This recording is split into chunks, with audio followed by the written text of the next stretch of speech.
Welcome to No Visible Bruises, the podcast that shares real-life survivor stories of narcissistic abuse, domestic abuse, and coercive control from a physiology first and nervous system perspective, because you can't think your way out of this. You need to feel to heal. I'm Caroline Strawson, a survivor myself and now a trauma expert and educator. I am here to create change and understanding of the unseen abuse that we are not taught about in schools, and to heal from the inside out at a nervous system level. Let's break the silence and change the narrative, because we heal together.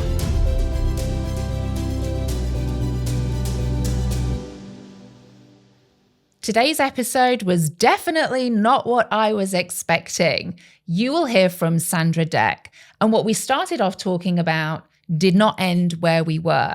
So if you have had a partner or ex-partner that has cheated on you or even committed bigamy, then you need to listen to today's episode because it will shock you to the core. So I'm here on today's episode interviewing a very special lady. She lives in my hometown, actually.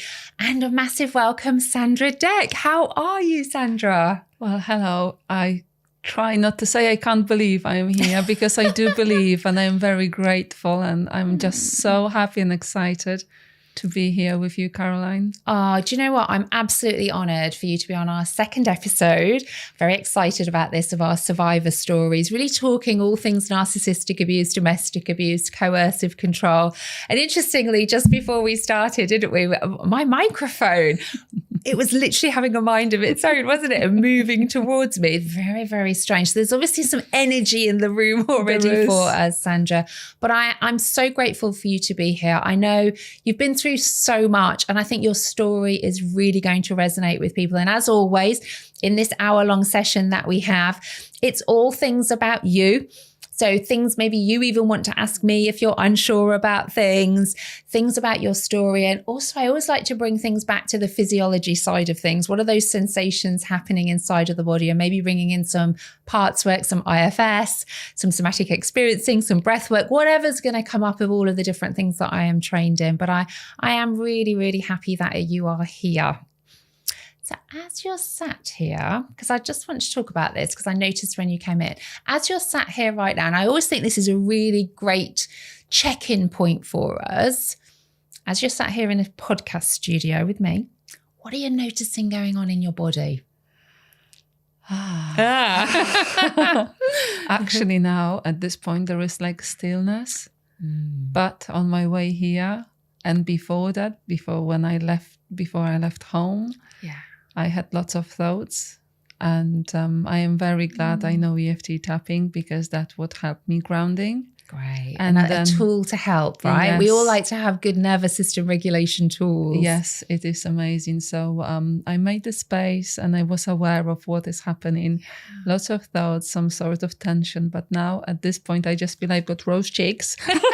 You look glowing, Sandra.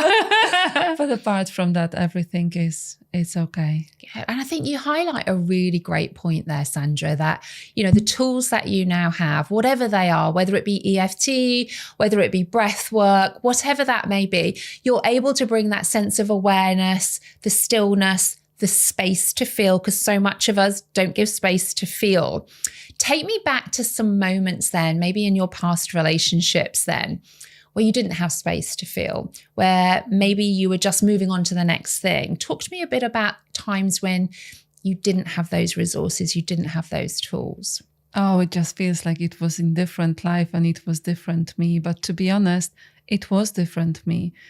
It's hard to refer to the past without being grounded here and now. But going back, yes, it was exactly as you said. There was no space, and it was just, I would say, functional freeze. So I was just trying to swallow whatever I felt in order to carry on with my day and my life with children and my ex-partner, yes. So when you got married then? We weren't married. Wow. But he changed his surname into mine. So legally we were kind of pretending we are a big, happy family. See, that's so interesting. I'm really curious about how did that conversation even come about then? There is more to come. If you're curious, I am happy to give you details because this story, it's like one of the ones you can read in a book or watch a movie. Because what interests me there, Sandra, is when we're talking about toxic people, narcissists, we'd automatically think it would be the other way around. As such, you need to take their name, not the other way around. So I'm really curious about how did that conversation come about and how did that manifest? Are you actually ready to open the tin of worms? I'm ready if you are, Sandra. I'm ready. Everyone's ready. They're all really intrigued now because they're thinking, what is she going to say? Well, it's good that we are sitting then. Okay, good. Well, so the official reason why my ex-husband, Freudian slip. I know there is no mistake, isn't it? No coincidence. Oh, yes. Why my ex-partner wanted to change his surname into mine was so we are like family, right? But the unofficial one was that he has been in court because in the past he committed bigamy. Wow. Right? Hold on. Right. Okay, I'm glad I'm sat down here. Woo! Keep going. There is really more to this story. So, whenever I asked questions about his past, he actually invented his past in order to show that he was the victim, that he is the one to feel sorry for. And at first, I didn't know that he had 3 wives before me. What's more to this story, with the first wife, we are very good friends now. And to be honest... Me too. And to be honest, we had some kind of like call. The last wife didn't want to do anything with us because she said that it was too painful for her. Yeah. And we respected that. But 2 of us, 2 of the first wives and me, we are in touch. And it's just lovely to put ourselves and what we went through into the bigger picture. And my ex-partner's first wife said that she healed a lot because of what I told her, how I felt. So it was just like finding another sister, really, because we had in common. Hold on. Right, we need to pause a second. Let's just pause for this because it's like I've got like Netflix film going on in my head right now, Sandra. It's like, wow. Okay, so questions. Okay. With regards to the bigamy and the other 3 wives, I'm curious, so he was married to all 3 at the same time as such. Tell me the dynamic of that. Was it those 3 and then you afterwards? Were you meant to be the 4th, but then not? Kind of expand on all of this. Right. So the first one was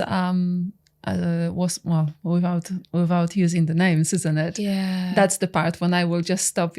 It's purely because I don't want to reveal too much in order to protect 100%. the people that were on the other side of the story. So the first wife was supposed to be like first love. Yeah. And then he had lots of romances when he was with her, but she never actually wanted to believe in that. But there were women coming over and saying, please do something with your husband because he is just asking us all sorts of stuff he shouldn't and behaving he shouldn't really. So then eventually the first wife brother helped her to find that her husband was already online dating and trying to meet with other women. And so she stopped it. And obviously I heard the story that she was the cheater and she brainwashed the children so he couldn't see them. And he loved them so much. He was devastated when she moved countries. We've all heard this story before, haven't we? So then comes wife number 2 and she was from Canada. She changed everything for him. At first, it was him traveling to a different country. And then he came back. He convinced her that it would be better life here in England. So she followed him. And as a result, he actually deported her at some point because he already had another supply. So he made her move over to England. Yes. Once he was in England, then he deported that wife. Yes, because they lived here for a few years. She moved all of her life, even with her daughter here. Gosh. And then eventually when she was moved back, because they supposed to not have money to have the fee for documents for the deportation for visas, And it was after she moved back to Canada, she realized it's not really the point. So that was the agreement, that he was about to sell everything here and follow her. So they will carry on the together life there in Canada. But that wasn't his plan. So he planned this. Yes. This is calculated. This is, we're talking, narcissistic psychopath in some respects here. That's what my friend told me when she met my ex-partner. She said, are you aware he is a psychopath and a narcissist? And I didn't know what to do with this knowledge. Yeah. Then at the time, I didn't know anything about anything when talking about narcissism. This is calculating. I mean, that level of planning and manipulation is on another level. It's another level, definitely, yes. So then as she went out of the picture, he pursued another woman, and he wasn't interested in the fact that officially they are still married. So then I remember that the wife number 2 said that she found out that he's about to be married. And there was nothing in between them. I mean, she was expecting him to come back, and he never returned his calls. It was just completely shut off, right? Gosh. Dispose, yeah? No explanation, nothing. And then when she found out, I don't know, probably in newspaper or somewhere that they're about to get married, that he is still married to her, she went to the police. And what did they do? And she sent a message that he is committing bigamy. And then he was actually married to the wife number 3. And it took a while. But did the police take it seriously?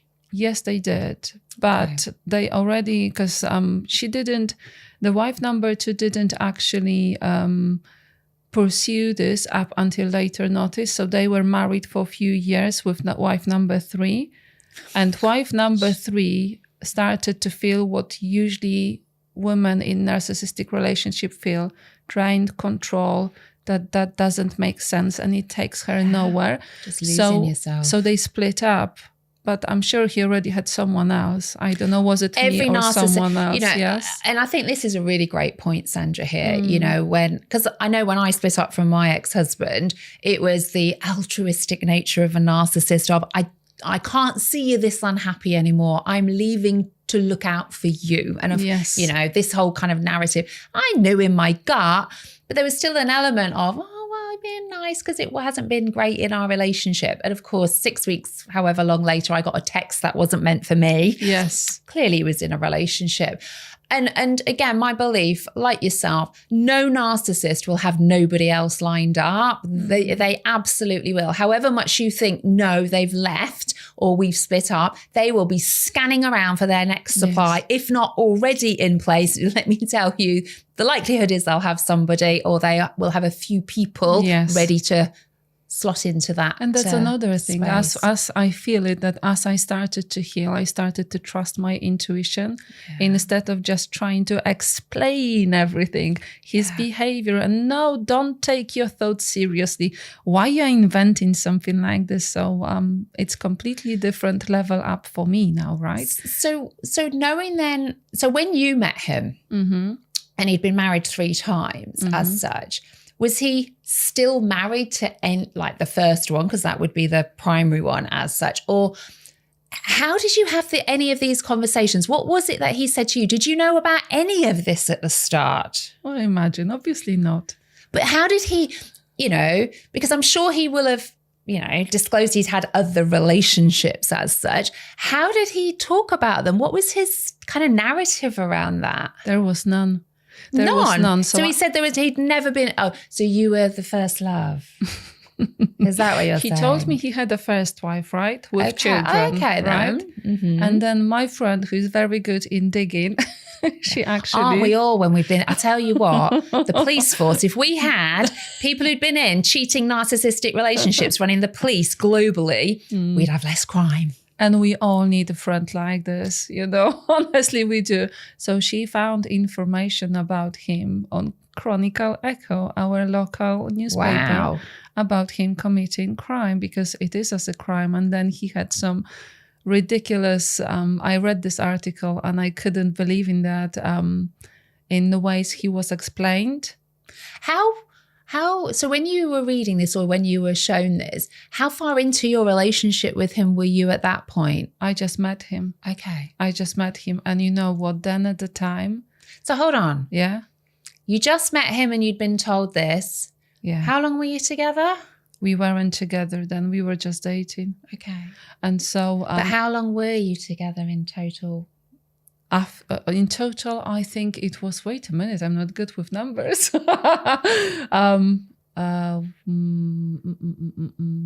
Probably 6 years. Because this is what I'm getting my head around here. And I think this is such a good point to make, Sandra. Yeah. You have got right at the start of your relationship being shown this information, and yet you still ended up in a relationship with him for 6 years. I tried not to. So I arranged a meeting and I said, listen, you never told me about all sorts of this, let's call them flowers, all of these facts about your life. Well, and he started to cry. Yes. Yes, he started to cry, saying that there is never a good moment. And now listen to this one. There is never a good moment to say this horrible truth about myself when you've got problems in your life. So I didn't want to add up because I look after you and I care after. Can you hear that? I know we're going to have people watching and listening to this going, that was me too. Is this the same person? Because we're all going, yes, yes, yes. Yeah. And these are the key things about patterns of behavior when we talk about narcissistic, domestic abuse, coercive control. They are such patterns of behavior. And I also think this makes it really hard because we can look back now, you know, you and I can look back when we're doing that. We can laugh and we can say these things. But when you are in that situation and when you've had other experiences, childhood experiences, what looks like the logical thing to do at that point, we don't do. And then we feel a lot of shame and guilt about those things as well. We do. And you know, Caroline, now I like to think about myself like if I would meet him now, he wouldn't even pay attention to me because he would feel there is nothing to do around me. You wouldn't serve him. But then at the time, I was craving so much love, attention, someone who will, even if I was married back and my children, like my husband was like Peter Pan a little bit, right? Okay. Which they often are, you know, they stop maturing at 3. So they might have an adult body, but they're still 3. He's a lovely guy, but I know that my children never actually had this father's attention. Yeah. And when I met a man who is not only showing me, but my children attention, giving time. This is just like a fly. I am flying towards the light. Yes? It's like you've got choruses going off and, oh, yes, finally. That's the one. Yes, finally found them. Yeah, we've all been there, haven't we? They're saying all of these things. Oh, wow.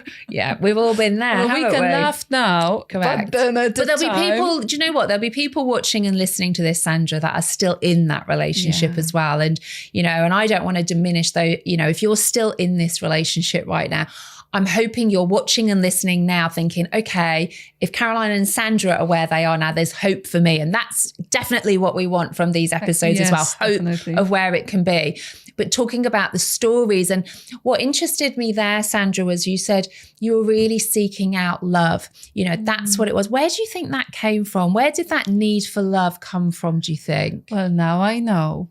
So I am very well aware now that my first narcissist was my dad. Okay. And since I remember, it was very young age, I always wanted to have a boyfriend. And then obviously I wasn't aware of that this is like whatever I haven't been given, I was looking for a male to give me. And it was completely unsuccessful because doesn't matter what sort of romantic relationship, it won't fill that void. And now I understand. Yeah. But then back in time, I wouldn't be able to tell you that. And what's interesting, I think, in that, and I think it's a really important point, is, you know, as human beings, we're built for survival. We're built to move away from pain and to have these completions so that we can go back to feeling that sense of worthiness, that sense of, you know, that we matter, that we're enough. And if we have a narcissistic parent, we don't know that as a child. We're not labeling it as any of that necessarily. We just know that they're our parents and we know this is how we feel. And, we're not kind of going granular about any of those things. But what we're always looking for is we're seeking out that love and connection. And if we're not receiving it from a parent, we're always trying to have that completion. And I think what's really important for you, because I know I can relate to this, and I'm sure many others will relate to this, is if we're not receiving that from someone, we want to receive it from someone else. Yeah. The problem being in this scenario is we get so used to feeling not enough with that parent, not worthy enough. And we start to live in those survival responses and pumping out cortisol, which is why many people end up with chronic illnesses, etc., especially in adulthood, that what we're looking for in other relationships, so we're wanting that completion. But if we came and plunked Prince Charming in front of you, for instance, who's really nice, we sabotage that because we're not used to not feeling not good enough in these relationships and pumping out these hormones. So whilst we might think we want Mr. Nice Guy in this scenario, if we had Mr. Nice Guy, that's not our version of love. Our version of love is not feeling good enough and having that physiological addiction to that hormone secretion in all of that. But again, no one teaches us any of that. No. So boyfriend-wise, so we have a dad that maybe we're not feeling good enough. Mm-hmm. So we're wanting a boyfriend because then we're wanting to feel good enough as such. What were your relationships like as a teenager then? Well, I always wanted to have a boyfriend, right? And eventually I had one for 8 years. Yeah. And that was my longest relationship, I think, in my life. Not like I had many, but it was really the longest one. But then I realized that this relationship takes me nowhere. I mean, it wasn't like he was buddy. I think from when thinking about him and then my husband, my ex-husband, and then my ex-fiancé, because that's another thing that we were engaged. Don't we become like this? We almost we kind of, once we're coming out the other side a little bit, which is great you are, Sandra. Yeah. And, many people will have on episodes, will be in the thick of it, will be out the other side, maybe just starting. And I think it's really important to show people all of those different levels as such. But what's so interesting when we have that sense of awareness then of our previous relationships, we start to realize, oh yeah, that one. Oh, that one. And then we also start to look at friends, family, and start to see, wow, there's a lot that I have attracted into my life. The huge awareness I actually started to have about my past relationships was when we were doing some workshops, some exercises from the program, and then it was some sort of question about your past relationships. And I actually made myself to sit down, found time, and started to think and write. Yeah. And that was really showing me that I was always seeking, but now I know I was seeking for love under wrong addresses, really. And it's exactly as you said, in thinking that doesn't make sense. Mm-hmm. But in getting to know how I was treated, I was looking for some sort of mirror. Filling the hole in the soul, right? Yes. Yeah. But this is just a way to unsuccess, really, that I never would be fulfilled. So what I like the most about being aware and started to ask myself questions was the fact that eventually I discovered that I can give myself love, that now I am an adult and my little Sandra is still there and I am there to be for her. And this is such a huge relief. Yeah. And I think it's really important for people to recognize, because we often feel a lot of shame, guilt. Why did I stay? How could I have done that? Why didn't I just leave? And that kind of transcends into our society, doesn't it? When we're starting to talk about abusive relationships, that there's such a misunderstanding, hence the title of this podcast, no visible bruises. Yes. We didn't have these visible bruises, so we don't recognize it. Yet we might feel like something's off, but, we might talk to someone about it and be met with, well, it's not that bad, or just leave if you don't like it, just ignore them. But we're drawn to people like that because of our own past experiences, and there can be a huge amount of judgment from others. Yeah. And I think what's really important for, our listeners is to recognize there is always a reason for something. And it's that curiosity for why we feel the way that we do, because we can't ever change anybody. And when we're talking about healing from these abusive relationships, we often look at the abuser. And I get it. We want to understand. We want to, but we're always kind of looking for this epiphany and having a PhD in it almost. And I get it. But you know what? That's not going to help you heal. No. So when you were in your relationship then with your ex, and now you're in this, he's changed his name. What was the moment then for you in realizing you'd been shown this information in a local newspaper to still carrying on in that relationship? Because there'll be people listening thinking, why did you do that?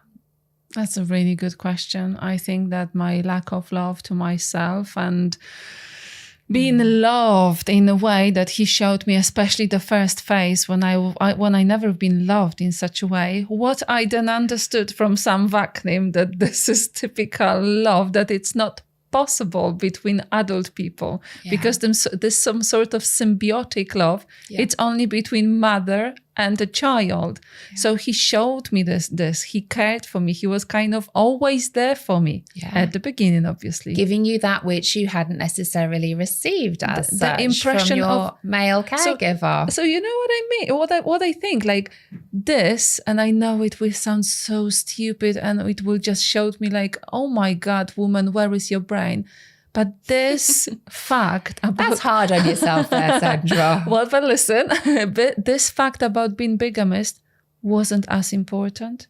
Correct. Because it was all covered up with everything that I seek for, right? Yeah. So as you're sharing that then, what's really interesting is, what do you notice happening in your body? So when, you're sharing, yes, I know he's a bigamist, but... my need for love is greater, that I can put that to one side because he's still giving me something as such.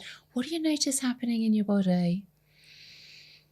Oh, a bit lightweight legs. A bit like, right, you're an adult, sensible woman and you're saying that.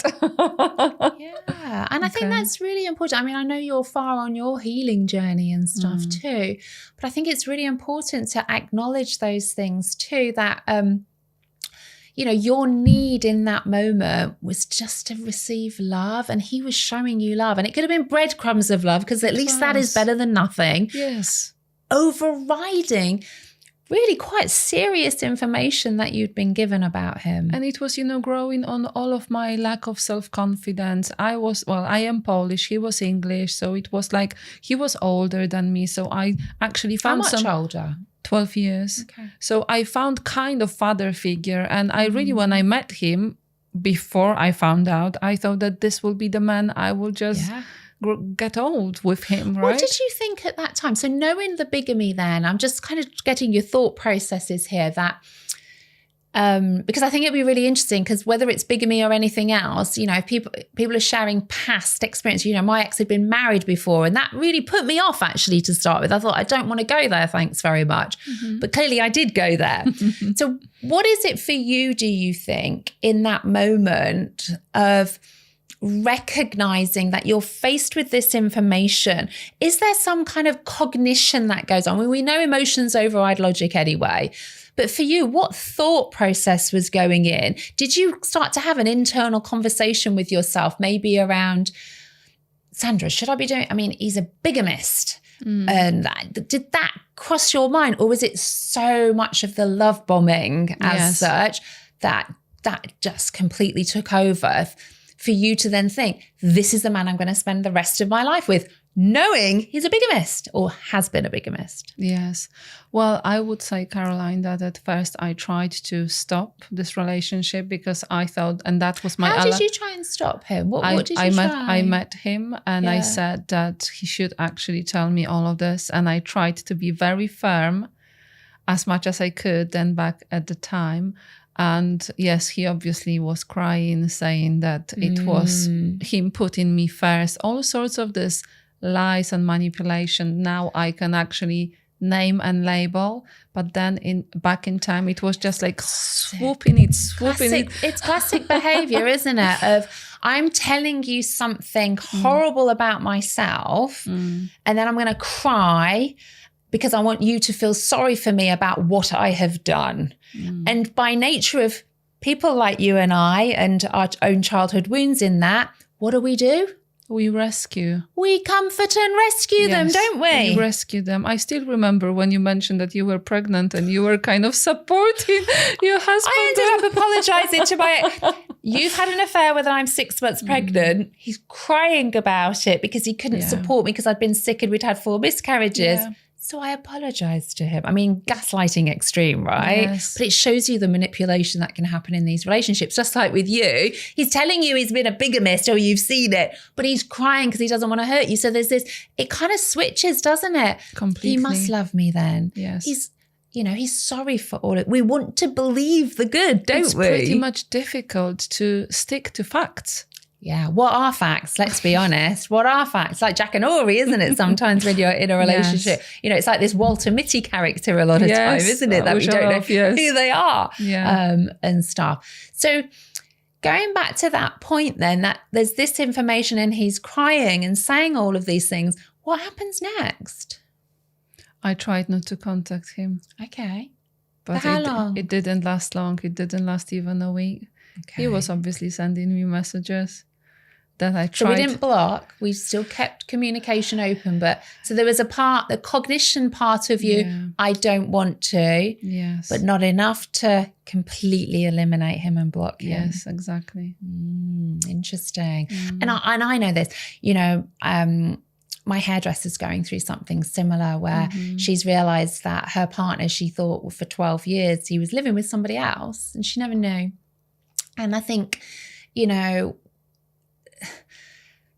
other people's behaviour in this scenario is we don't realise the effect it has on people with all of this. And I think, we can joke and I know we're saying these things, but at the core of this are 3 other women and then yourself being manipulated and lied to. Yes. And you know what? I know it's easy to talk about them being buddies and stuff, that they've got a charm, because each of them, even if they are not really super handsome, they've got something, they emanate something on you. But then when taking the attention to us, I mean, like me in this situation, it was purely because I wasn't aware, what is my starting point? Where am I? So me being aligned with what? I didn't know much about myself.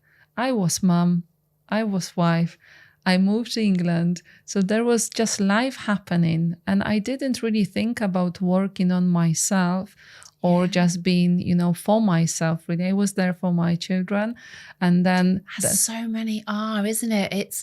We're bottom of the list, aren't we? We're working, being mum, doing all of these things, if we're not taught to look after ourselves, it's almost like we wear a badge of honor that we're bottom of the list. Our children come first and then everybody else, because I'm a good person, because I put everybody else first. Yes. And actually, we shouldn't be taught that.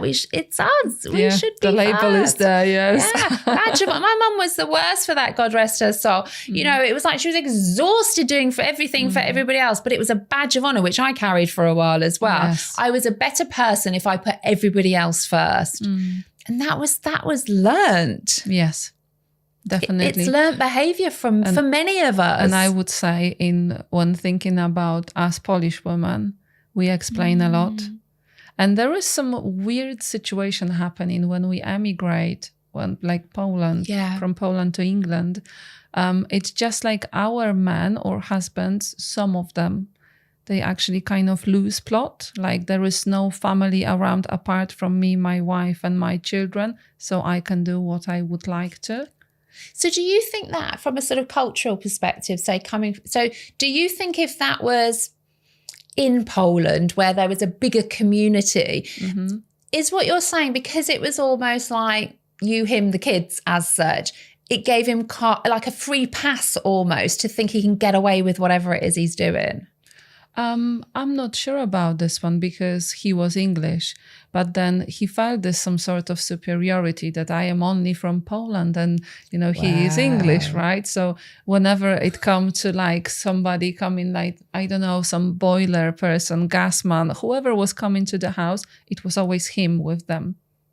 Okay. It was always... You're just the little Polish woman. I will, yes. You're the little Polish woman I will deal with it. That's fine. I will be there. And I just felt, okay, if this is what you would like to do, children are there. It's just kind of natural. I felt it's not right. Did he frame it, though, that he was doing this to be the man of the house kind of thing? Or was it not even discussed? It's just as it was? It just happened.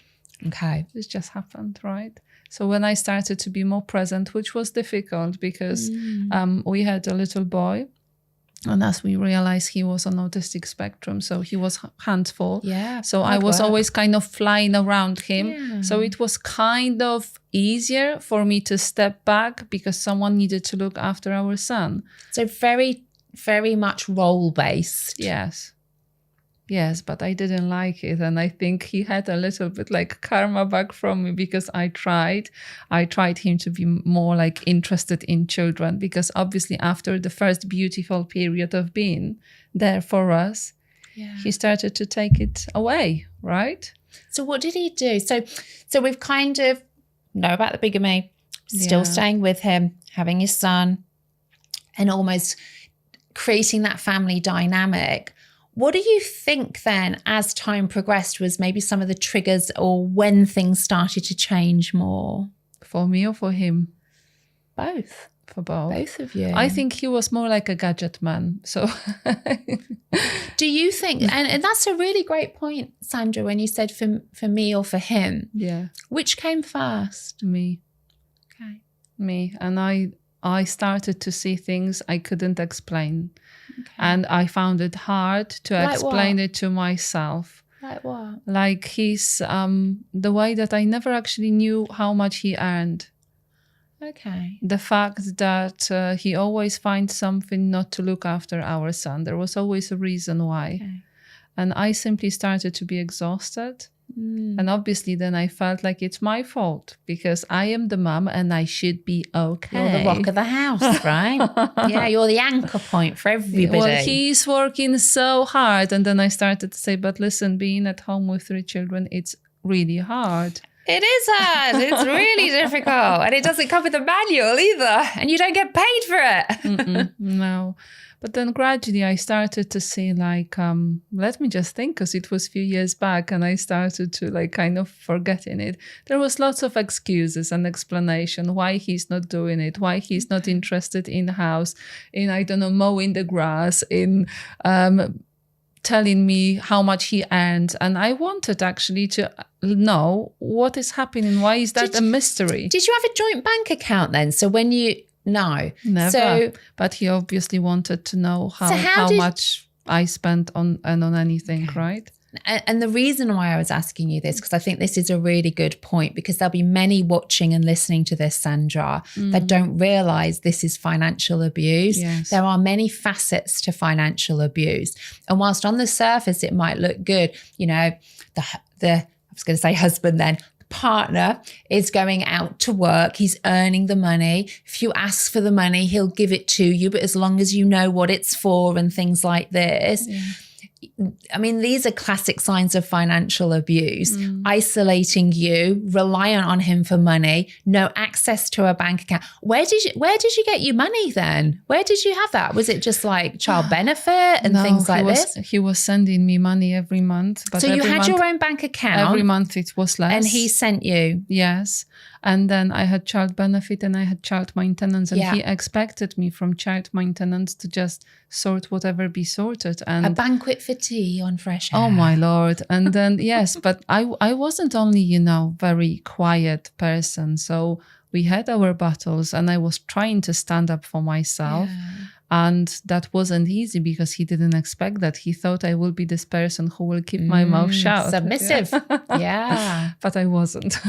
Yeah. So we had lots of arguments. But and that in itself as well can be exhausting. It really was. So having lots of arguments and still staying as such initially. What was that doing to you inside? I felt like I was literally at the dead end, Caroline. Because sometimes I started to feel like there was something not right because, how did you know that? What was, and again, this is about that physiology. Feelings, yeah. Yes. What was, so you were feeling something in your gut? Yes. After every argument, I just felt like, like you've got big bazooka and you shoot to someone. And I just felt like this Dyson you mentioned before, like you've got a hole in your body. It's such a horrible feeling. And I just felt like I was so like empty and that I have no strength to carry on. But then on the other hand, Caroline, when I was trying to, like talking about sharing the experience with my friends in relationship, in every relationship, there is something, right? Something you need to go through and deal with. Yeah. So I thought, how do you recognize when is it like too much and when it is normal? This is a really great question, isn't it? When does it become toxic and then abusive as opposed to just normal, everyday kind of niggles, battles here and there? And we do not get taught this, do we? We don't get taught about no visible bruises relationships, what constitutes manipulation, financial abuse, coercive control, narcissistic abuse, domestic abuse, if we don't have a broken nose or a ton of bruises. Yes. And I think it's such an important point there, Sandra, because I know I had that thought process. I know you had it, and I'm sure many, many others watching and listening to this is they may not even realize they're in an abusive relationship. And I think this is such a good point. So carry on sharing so at this particular point, you felt empty, something wasn't right. Did you ever at that point think you were in an abusive relationship? No, not yet. Not yet. Our son was not even a year old, but I thought, right, there is something not really good going on. I just started to sense some sort of energy that I never believed in before, right? Yeah. And so I thought, right, how about if I will record it for myself so I see it later? I can go through it. Like I could even hear the exchange of our argument. And I still remember him telling me, but where would you go when I leave you? You are with 3 little children. How will you manage? And me then back, because, English, it's one thing, but arguing in English, it's completely different. I don't know how you do it. Well, now I am well trained, right? Yeah, you'd be good now. Expert. I remember with my broken English back in time saying, but why do you actually get to this situation, to this point? So then you kind of reverse it and put it on me. So I try to be very logical. And I can't say that I was very close to myself because then I didn't know much about grounding and anything. But I tried to understand the chain of thoughts and the exchange. And the biggest lie ever after each of this argument was, all I wanted to do was to ask one simple question. Wow. Yeah. Oh gosh, there'll be people watching this relating to this, Sandra. They really, really will. I think they all go to the same charm school really at some point. And like we say, the traits and behaviors are all similar. And, already we know this was an abusive relationship from the financial abuse and these subtle put downs, diminishing who you are. When we talk about sort of coercive control, domestic abuse, narcissistic, but it's a slow erosion of yourself. This isn't a light switch that happens from day 1 to day 2 and all of a sudden it's there. It's this subtle, gentle erosion of who you are and almost making you think, you are nothing without me. Yeah. Where would you go? 3 kids, a Polish woman with 3 kids. Where are you going to go? Literally. But the problem being is, you start to believe that. Yes, I did. But, at the same point, I wasn't happy with who I started to become because he was also lovely outside. But when we were at home, it wasn't that nice anymore. And so I became this person who was showing the reactive abuse. I was the one who knew exactly what buttons to press. And then I didn't like this version of myself, but I didn't know what to do. And I felt like literally dead end. It's not only saying in English, but I literally was dead inside and I was at the edge. So I think many people can relate to that feeling dead. And I think it's a really important point to mention about this reactive abuse. You know, reactive abuse is when you're in these relationships and it's like they're poking you and poking you and poking you until you react, and then they'll make out you are the bad person. You are the abuser even. Yes. And this can do with a lot of our mirror neurons in our brain. Those of us who end up in these abusive relationships have more mirror neurons in our brain. So we mimic other people's behavior more, trying to stay safe, because there's an element of, if I behave like you, then surely I'm going to stay safer because it's your behavior as such. The problem being is we start to look at our behavior, and I was the same, Sandra, where I thought, who are you? You're kind of like shouting and raging, and this isn't who you are, Caroline. And it sounds like you were going through something really similar of recognizing, and this is what makes it hard, because you know, it plays into the abuser's hands, because our behavior can sometimes become quite toxic then. Yes, that's so true. And then you just blame yourself. You take the blame. And you start to think, maybe it is me then. Yes. And if I am that bad, then maybe he's got right to behave in the way he does. Yeah. Maybe he's got a point and stuff too. But you know, I remember another of my recordings when actually we had some sort of argument and he was crying. And I was so angry at him. And I took a phone and I was recording him. He didn't know I'm coming closer. And he was just sitting like this. He lifted his head. There was no tears. Yeah. Checking to see if you're And you know, it actually like giving me like bumps all over, because I still got these recordings. I don't go that path anymore, but you know, sometimes Google photos like to say, okay, do you remember this memory?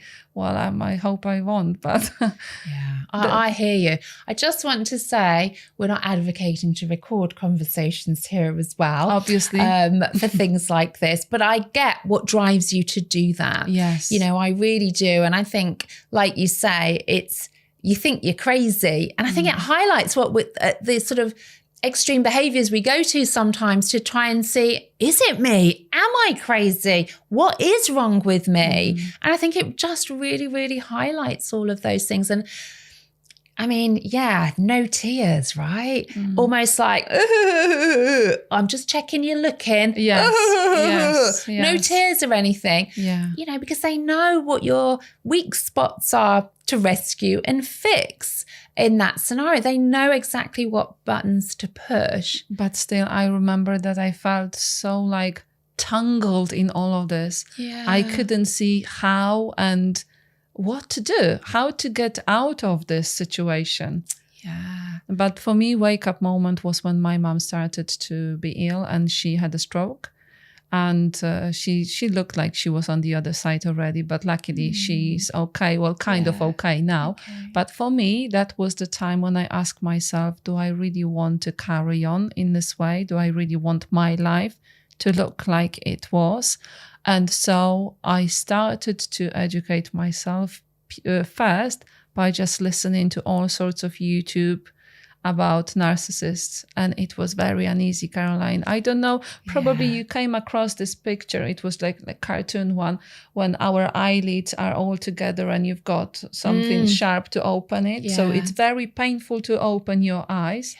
That's how I felt then at the time. And I think it is. I think, you know, we think we all want to heal. We think it's a natural thing, and our bodies do have a tremendous capacity to heal.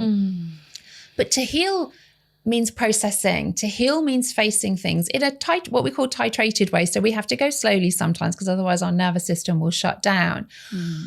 But I think sometimes it can feel painful, like you say, to look in the mirror. And that's not to say it's our fault, because it absolutely isn't. It absolutely isn't. But when we're talking about healing from these abusive relationships, it isn't about necessarily having a PhD in their behavior, but it is important to understand that and have that educational piece. But if we're only focusing on them, that isn't actually going to help us at all. No. And the key here is all the time, and this is the power for our healing, which I know you're really passionate about, is, why do I feel like this when they behave like that? Why do I stay in these relationships? We make it our responsibility, but that can be hard. That's true. You know, That's true, I know one of my dates when it was almost felt like the best day and the worst day of part of my healing process.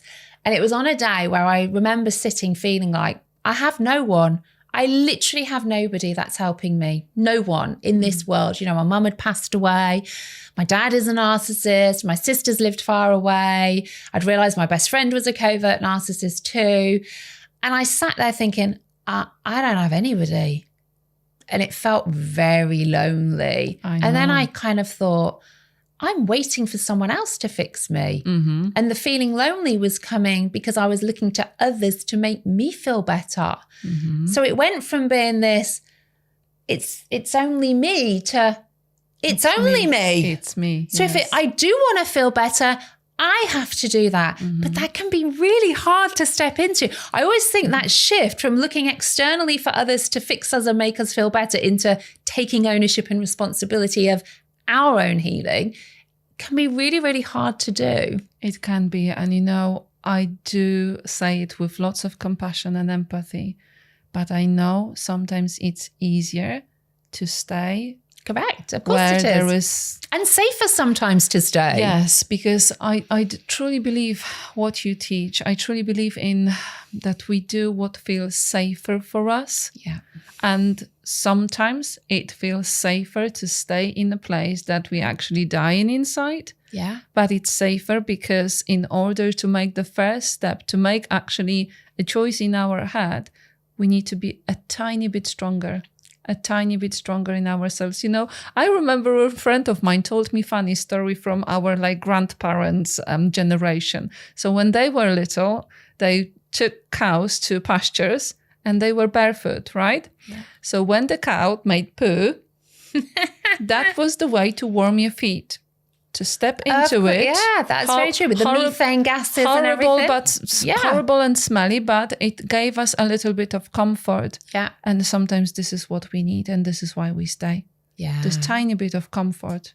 Doesn't matter it's stinky, doesn't matter, it doesn't suit us. And right? I think if we brought that down to physiology as well, if what we're used to in our relationships is feeling not good enough, pumping out cortisol, living in a survival state, that's our version of normal. So if we go back to childhood, to our most meaningful relationships with our parents, if we had one or even both of our parents where we felt like that, that's our version of normal love. Our version of normal love is to be pumping out cortisol, living in a survival response, feeling not good enough. So when we're in these relationships, even if they're giving us one crumb, we don't feel good enough, we're pumping out cortisol, but we're kind of getting a crumb as well. So that crumb is better than none. Because if I don't have even a crumb, well, really, I am not good enough then. I really am not worthy. And I think that physiological piece, because we beat ourselves up. Many of us feel when we do eventually leave or we're out of those relationships, why did I stay for so long? How could I be so stupid? Yeah. And also the safety element of that. Most murders and homicides happen in the first 7 days of exiting an abusive relationship. So the safety is, you know, whenever I speak to people about exit strategies, Sandra, safety is the number one priority in all of those things too. But there's physiology behind all of this. It isn't as easy as just leave then. Just leave them. I mean, that is gaslighting to somebody who's in an abusive relationship, sadly, because actually if you're saying that to someone, I think this is a really good point. If you're saying that to someone in an abusive relationship, just leave then, your intentions absolutely are pure because you don't want them in the relationship. But by nature of it feeling safer for them and them staying, you're actually going to isolate them even more because they're going to think, I'm not going to speak to them because they're going to think I'm stupid. They're going to think you're weak, you're a failure. So you know what? If you're saying that to people right now, you are actually doing exactly what the abuser wants because it's actually going to isolate the person in that relationship even more. Exactly. And this is why it's so important to talk about it and about just letting us be, letting us vent when we are in this relationship, be our friends, be next to us. And the real friend won't tell you just leave. They will just try to understand, even if their relationship is brilliant and they have no Really experience important of it. But just being there for us, this is what we need from our friends.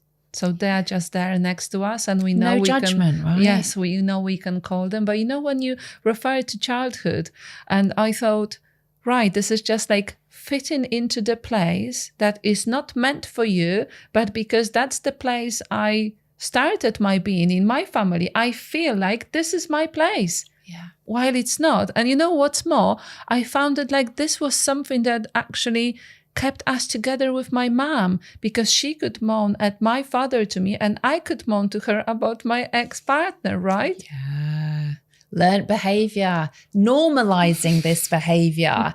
And almost, what's interesting, I'm going to ask you this question because you mentioned your mum, and you mentioned your father.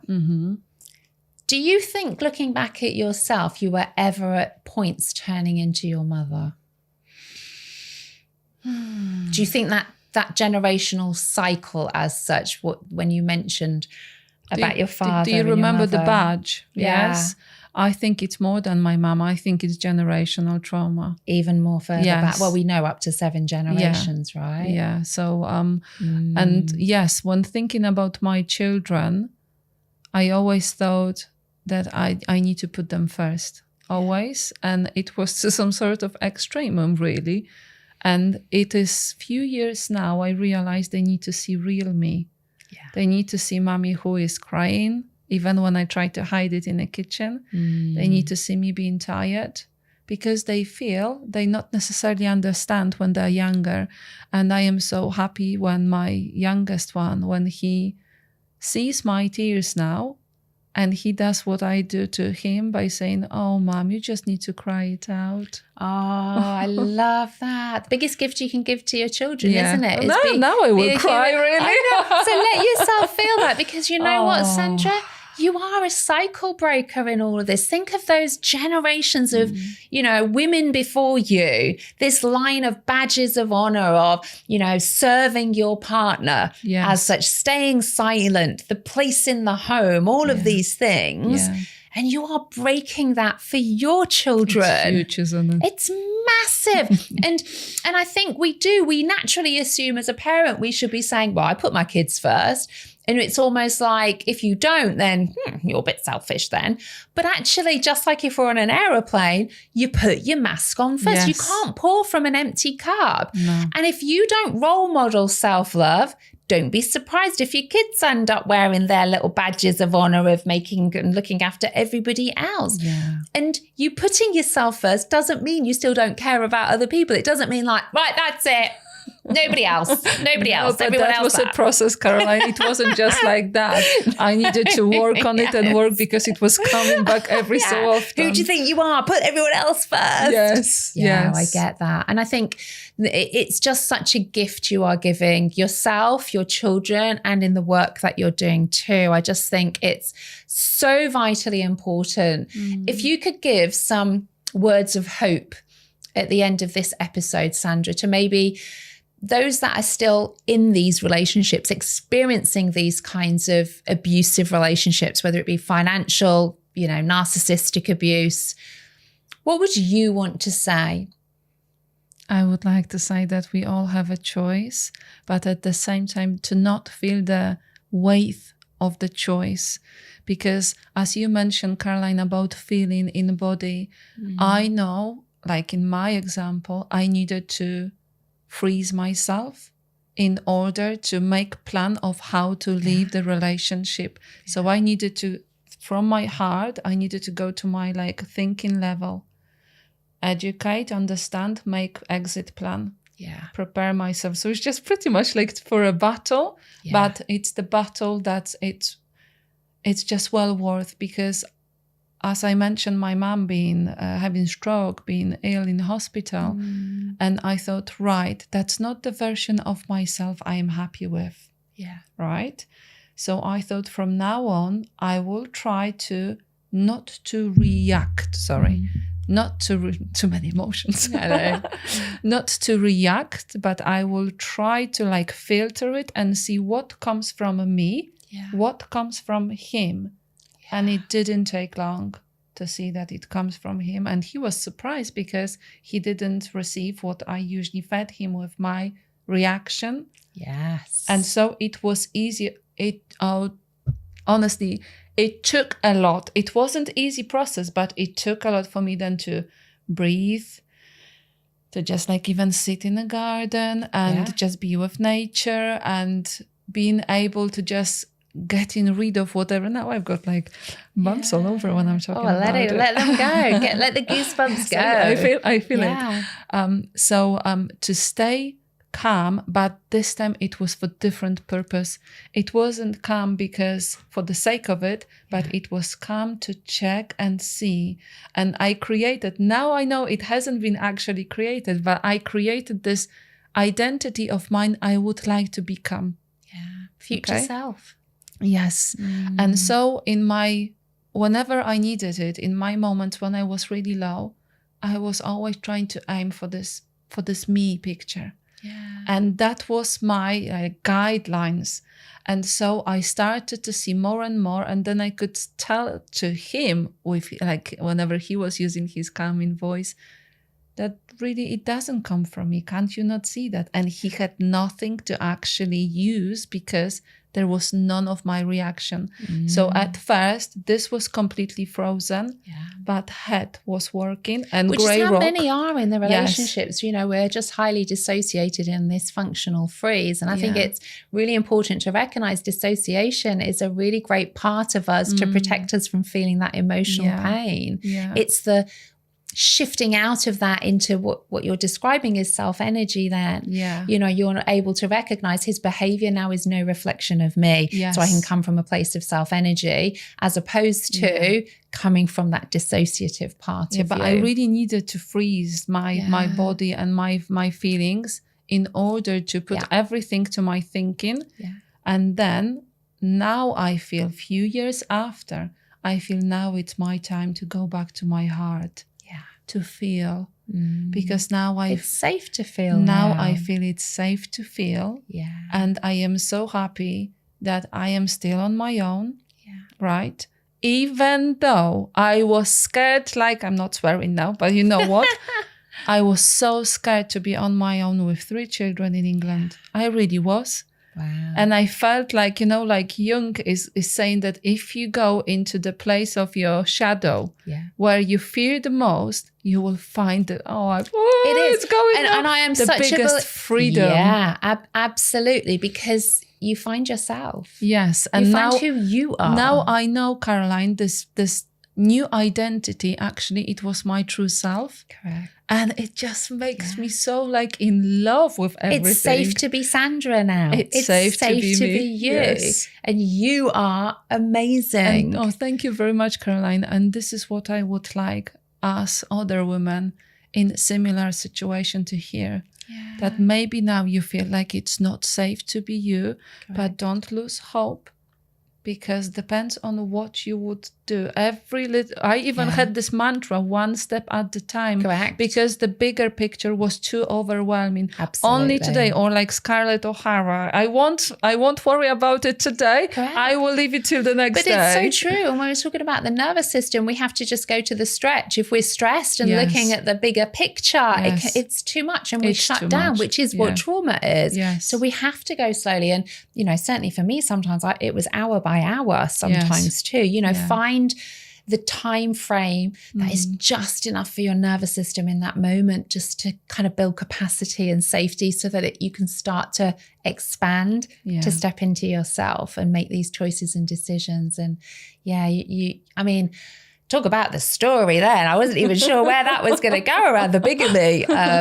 But I think it highlights, doesn't it? You know, you've been through so much, looking at your childhood, looking at those experiences, and to where you are now with your 3 children. I know you're single right now, and there's an openness maybe down the line, but you're happy on your own. It's about, if you were with someone, it's because you don't need them to give you something. Yes. You do that for you. Yeah. And, you know, I just wish you all the best and really appreciate you coming on. Well, I am so honored to be here. I would like to come over and over again. Well, I think there's more to this story. I think it should be a Netflix series, to be fair. My goodness, it really is. But yeah, thank you so much, Sandra. I really appreciate it. Thank you very much, Caroline, for having me. And I'm sure many of our listeners. So I hope you've enjoyed this episode, and I'll see you on the next one. Thank you. Bye. Bye.